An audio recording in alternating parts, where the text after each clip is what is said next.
కాశీపట్టణంలో చీకటి పడగానే ఆవిడ తిరగడం ప్రారంభం చేస్తుంది. చీకటి పడగానే ఆవిడ క్షేత్రపాలకురాలు, ఆవిడ తిరుగుతుంది కాశీ అంతా. వారాహి దర్శనాన్ని మామూలుగా మీరు ఇలా ఎదురుగుండా వెళ్ళి కూడా చూడలేరు, చూడడానికి భయపడతారు. అందుకని ఎంత ధైర్యం ఉన్నవాడు, ఎంత గుండె ధైర్యం ఉన్నవాడు కూడా వారాహి క్షేత్రంలో అమ్మవారి ముందుకెళ్లి నిలబడి అమ్మవారిని చూడరు. ఆవిడికి ఏం చేస్తారంటే తెల్లవారిన తర్వాత 4:30-5 గంటలకి ఇంకా సూర్యోదయం అవుతుందనగా అమ్మవారి తిరిగి వచ్చేస్తుంది. తిరిగి వచ్చేసి దేవాలయ ప్రవేశం చేస్తుంది.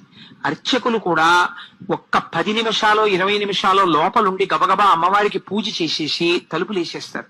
ఆవిడ పగటి పూట పడుకుని నిద్రపోతుంది. కాబట్టి మీరు సూర్యోదయం అయిపోయే లోపల వారాహి దర్శనం చేసేయాలి. వారాహి దేవాలయం పైకి వెడితే స్లాబ్ కి కన్నాలుంటాయి, ఒక 4-5 కన్నాలు. అక్కడ నిలబడి మీరు ఆ కన్నాల్లోంచి చూస్తే వారాహి రూపం కనపడుతుంది. అసలు ఆ కన్నంలోంచి అమ్మవారిని చూస్తేనే అమ్మ బాబోయ్ అని ఒళ్ళు పులకరించాలని నిలబడిపోతారు. అలా ఉంటుంది ఆవిడ తేజస్సు.